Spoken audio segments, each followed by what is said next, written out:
সময় এমন একটা জিনিস, সময় মানুষকে জবাব দেয়, সময় মানুষকে উত্তর দেয় যে সে মানুষটা আসলে কেমন।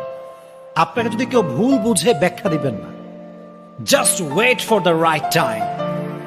সময়ের অপেক্ষা করেন। সময় হচ্ছে এমন একটা জিনিস, এমন একটা কাঁটা, এটা ঘোরে আর কে কেমন এটা সত্যতা বলে দেয়, ঠিক কিনা বলেন?